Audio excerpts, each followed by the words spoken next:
Tantor Audio, a division of Recorded Books, presents The Russian Economy, a very short introduction, by Richard Connolly, narrated by John Pruden. Publisher's note: this audiobook refers to figures and tables included in the print and ebook editions of the book. Chapter 1: Forces that Shaped the Economy in Russia. On the eve of the millennium, Russia's Prime Minister and soon-to-be President Vladimir Putin surveyed the state of the Russian economy. After the collapse of the Soviet Union at the end of 1991, the Russian Federation emerged as a new state in the international order. Its leaders attempted to build a new type of political and economic system, a market democracy, that it was hoped would see Russia become a normal Western country with democratic freedoms, a market economy, a well-functioning state, and high incomes. However, when Putin looked back on what had been a turbulent decade, even by Russian standards, he showed in a frank and honest fashion just how far Russia had failed to realize these lofty aspirations. In what became known as his Millennium Manifesto, Putin lamented that Russia had slipped behind the world's major powers. The overall size of the Russian economy was much smaller than it had been only a decade before.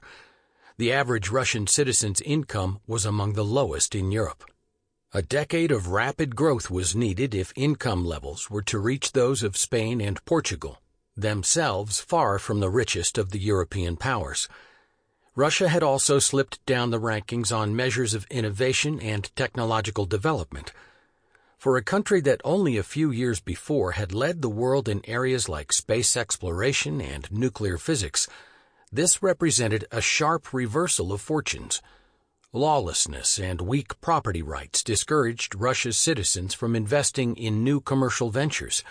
As a result, investment by Russians and foreigners was much lower than was needed to generate economic growth and an improvement in living standards. Putin's lugubrious assessment of the state that Russia found itself in at the beginning of the millennium was brutal in its honesty. But in doing so, Putin became the latest in a long series of Russian and Soviet leaders who had displayed a sharp awareness of the country's economic deficiencies.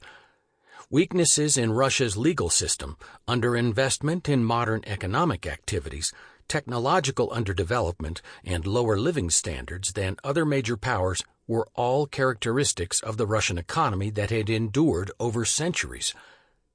Putin, it seemed, was grappling with much the same problems that his Soviet and Tsarist predecessors had found before him.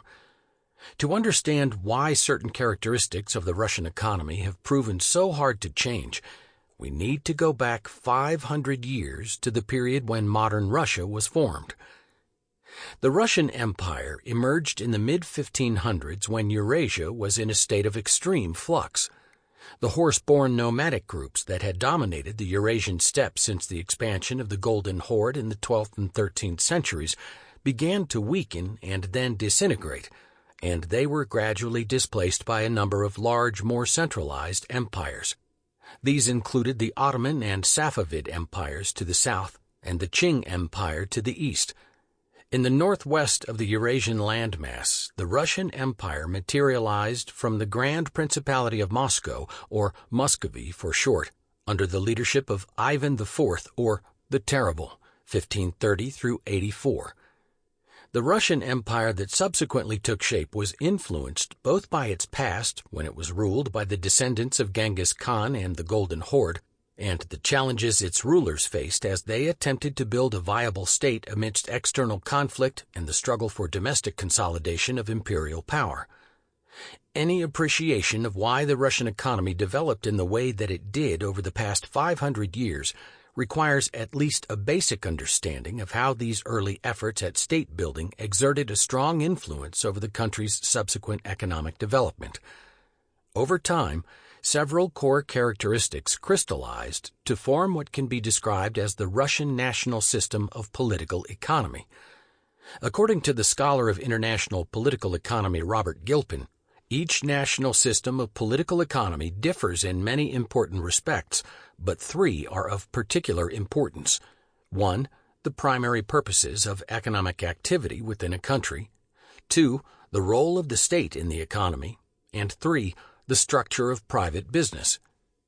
Gilpin argues that societies vary in the extent to which they emphasized broad objectives, which might include consumer welfare or the pursuit of national power. This in turn often shapes the role played by the state in the economy. Economies like the UK and the USA, for example, that tend to emphasize consumer welfare see a correspondingly weaker role played by the state in the economy, while those that emphasize national power tend to be characterized by greater state influence. The role of the state in an economy, in turn, shapes the nature and structure of business in an economy. America's relatively dispersed business structure, for instance, reflects the generally non-interventionist nature of the state. By contrast, countries where the state is the dominant actor in the economy tend to permit only weak private sectors. Examining Russia's economic history along these three dimensions reveals a very specific type of economy.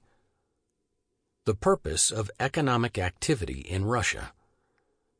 Throughout the past 500 years, Russia's history has been characterized by episodes of immense violence caused by both external conflict and internal instability.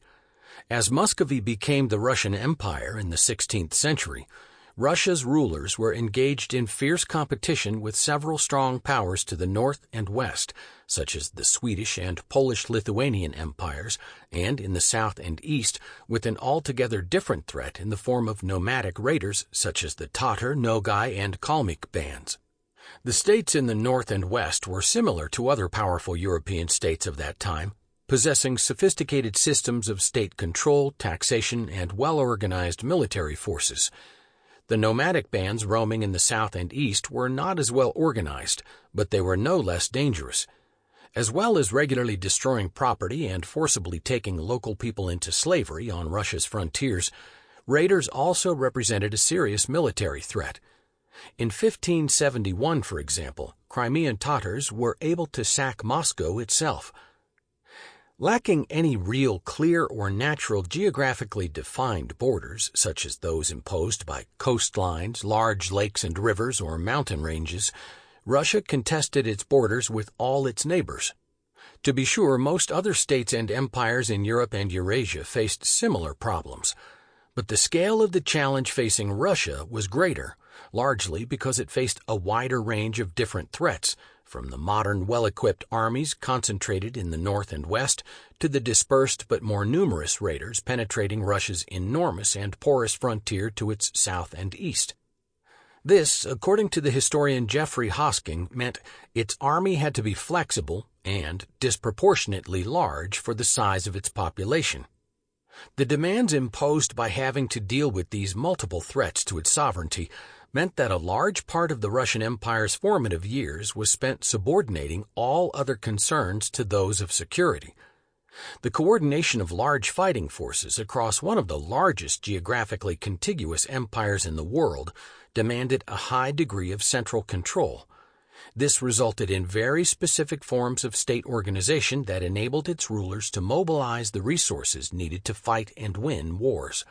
These forms of organizational and institutional development ultimately proved effective, at least in military terms, and by passing the ultimate test of state survival, Russia was able to first resist and then later defeat and dominate the Polish-Lithuanian Empire.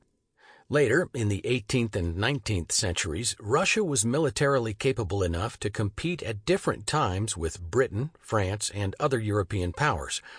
Most spectacularly, Russia's armies played the decisive role in defeating Napoleon's Grande Armée in the early 19th century. To the south and east, Russian forces gradually but inexorably secured and then dominated the great Eurasian steppe frontier that separated it from the Ottoman, Persian, and Chinese empires. In doing so, Russia's territory in the south and east grew at a much faster rate than it did in the west. This expansion was both the cause of external conflict and a consequence. But a direct outcome of this brisk expansion was the creation of a territorially large and contiguous, but multi-ethnic empire. This was in stark contrast to a typical European empire, the territories of which were usually spread across the world, far from its European metropole. Consequently, Russia's territorial expansion led to the deliberate aggrandizement and transformation of numerous and disparate new territories and populations. According to Hosking, this meant that Russia was an empire, but not a cohesive nation of the type that emerged across Western Europe at around the same time.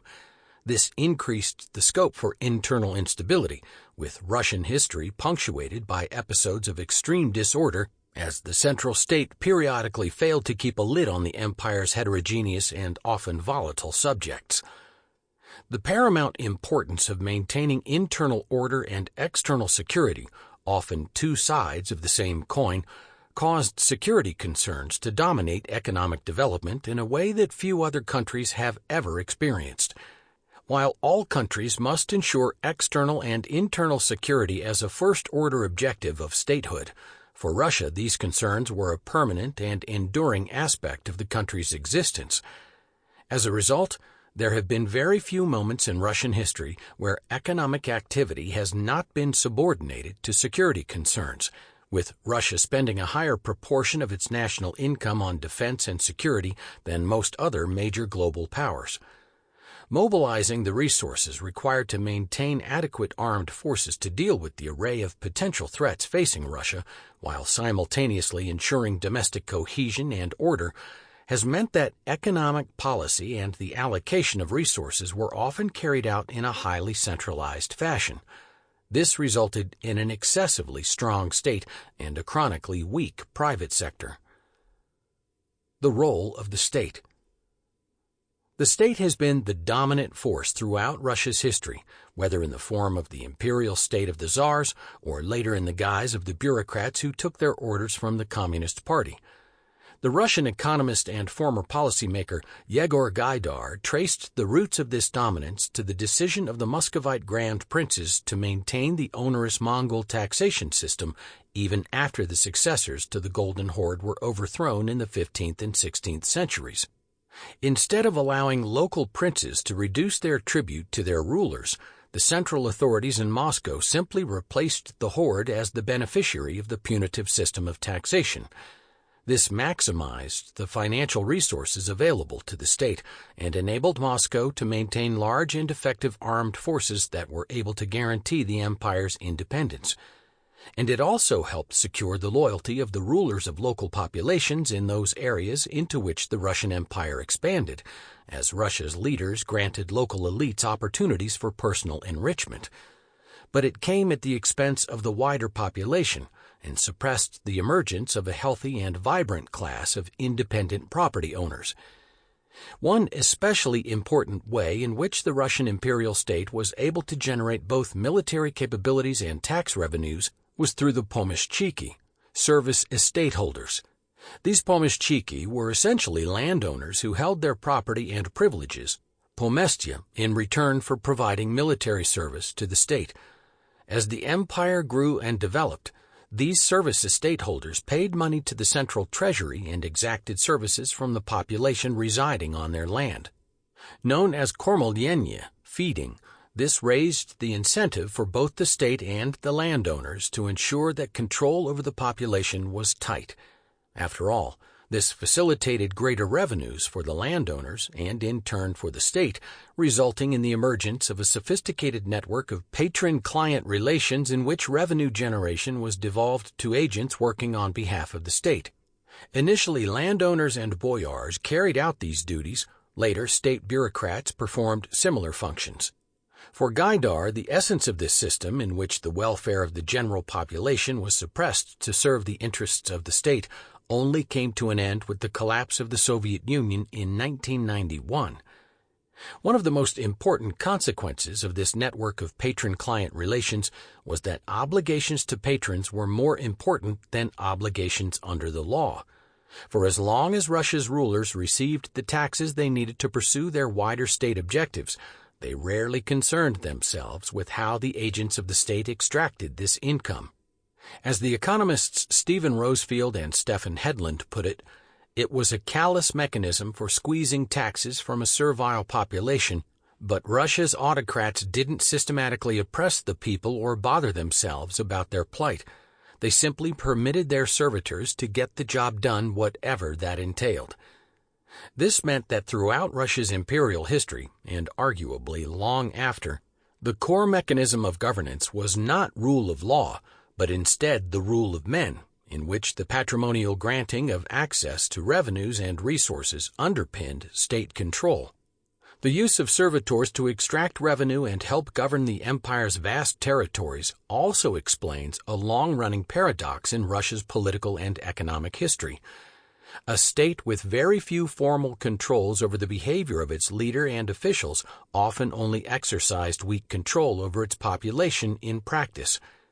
In times of crisis, the Russian state was often able to mobilize huge financial and material resources in pursuit of state objectives, whether they were the defeat of foreign powers during times of external conflict or in the implementation of grand state projects, such as the construction of St. Petersburg under Peter the Great in the late 1600s and early 1700s. But on a more mundane day-to-day level, when the attentions of Russia's supreme rulers have been elsewhere, the delegated agents of the state, whether they be landowners, regional bosses, or individual bureaucrats, were granted so much autonomy to achieve their assigned objectives that they ruled their areas as if they were their own personal fiefdoms. In practical terms, the dominance of the patrimonial state in Russia resulted in it playing a pronounced role in strategic industries, especially those related to military-industrial production, while neglecting non-strategic activities.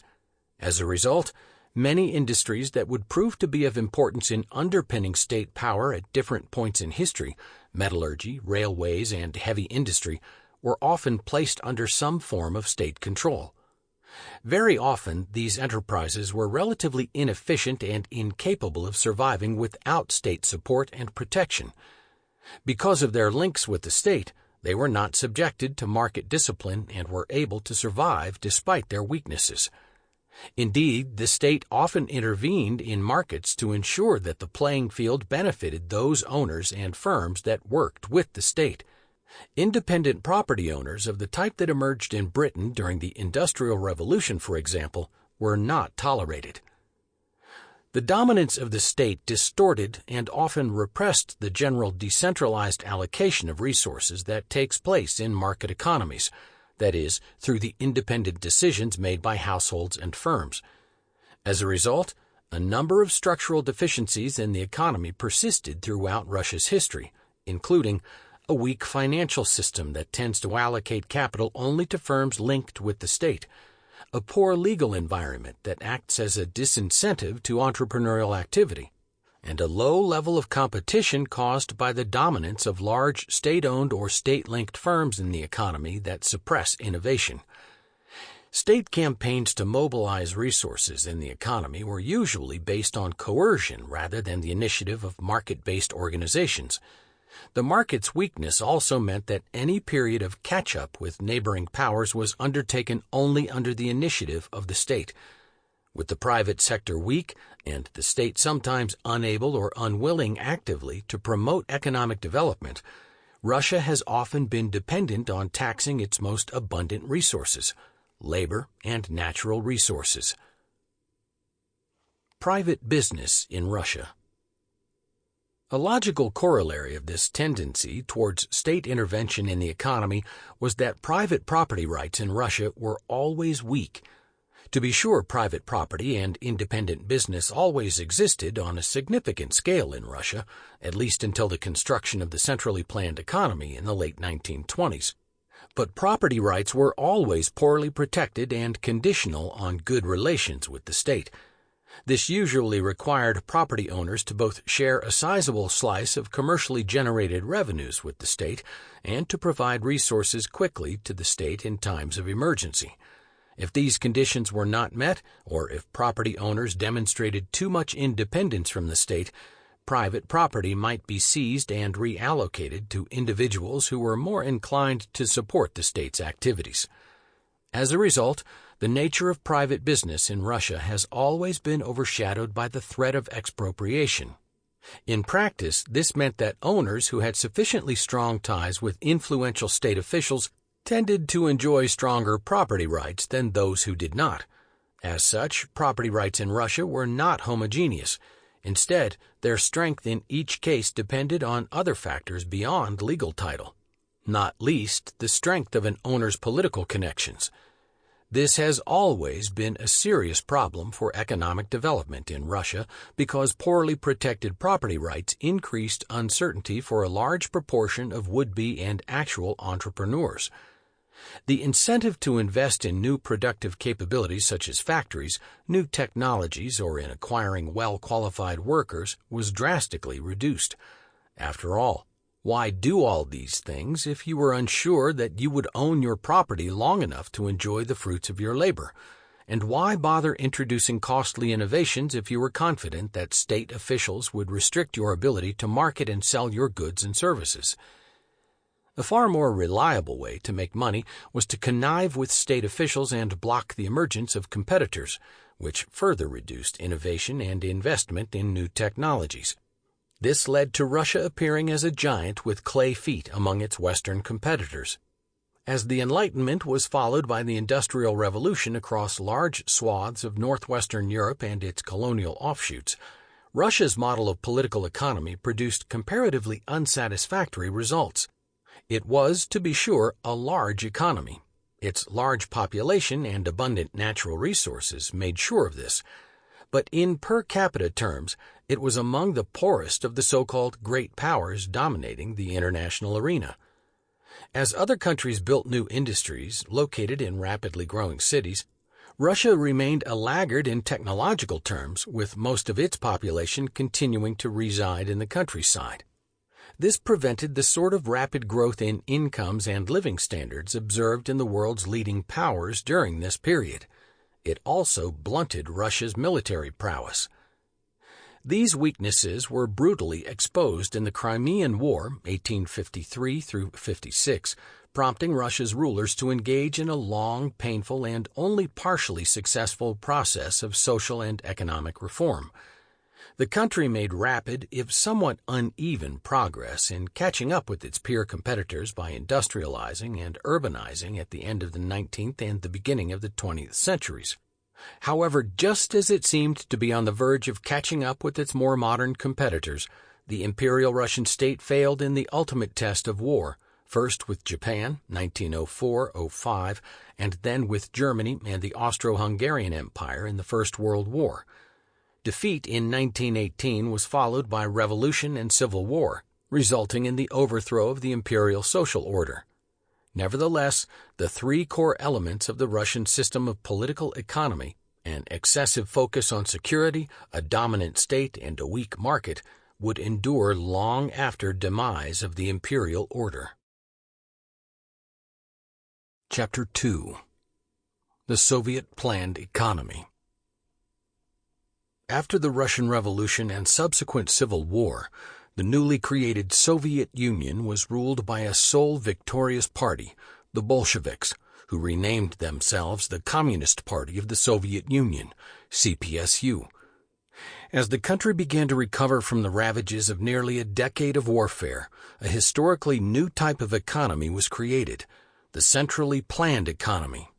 According to the economist Vladimir Kontorovich, the construction of such an economic system in which an entire economic order was uprooted and replaced with one based on diametrically opposite principles was the greatest economic experiment in history.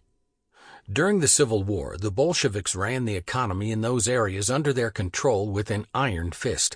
Entire industries were placed under the control of the authorities, market freedoms curtailed, and strict controls over trade and enterprise were put in place. This draconian system, known as war communism, or voyenny kommunism, in which the state mobilized scarce resources by crushing living standards, helped the Bolsheviks prevail in the military conflict. It also left the population exhausted. With the war over, people quickly began to demand an end to the excessive discipline and privations demanded by war communism. The country's new leader, Vladimir Lenin, 1870 to 1924, relaxed state control over the economy in 1921 in an effort both to boost economic growth and to generate support for the new communist order.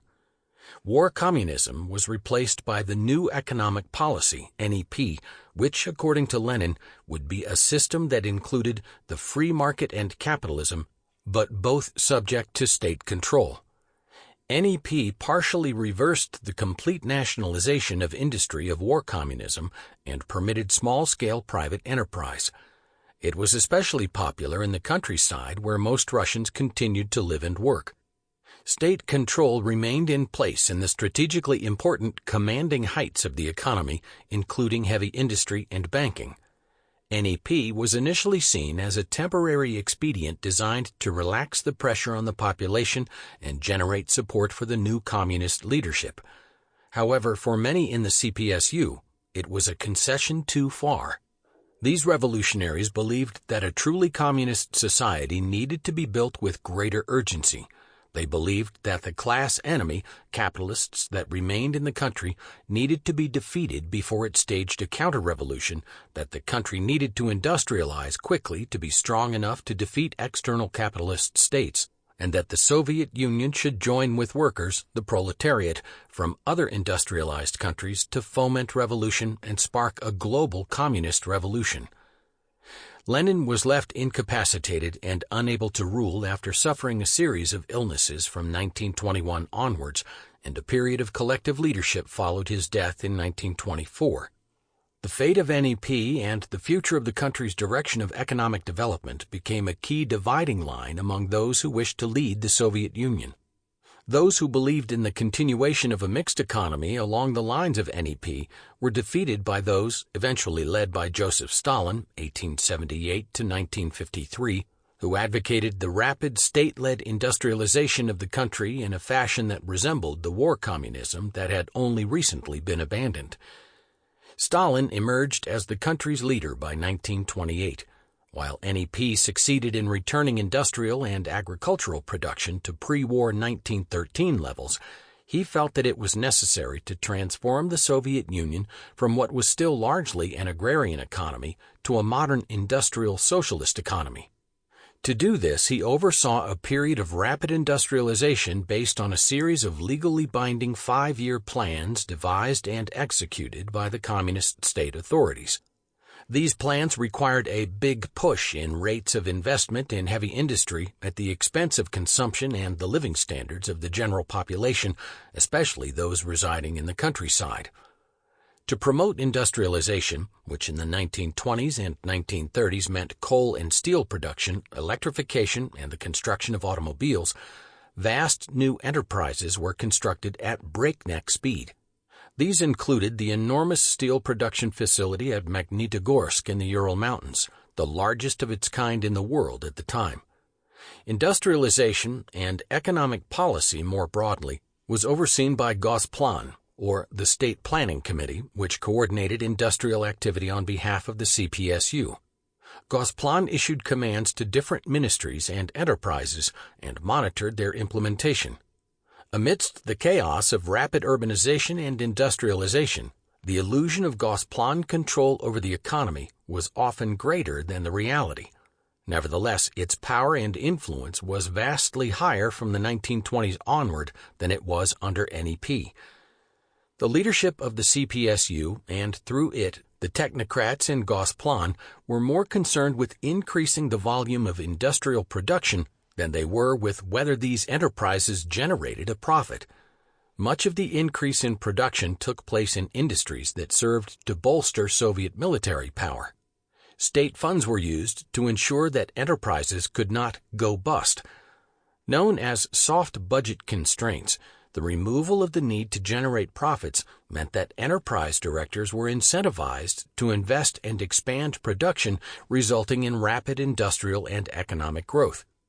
Although the data for the period are unreliable and open to different interpretations, it is clear that most branches of heavy industry grew by anywhere between 350 and 600% between 1928 and 1938.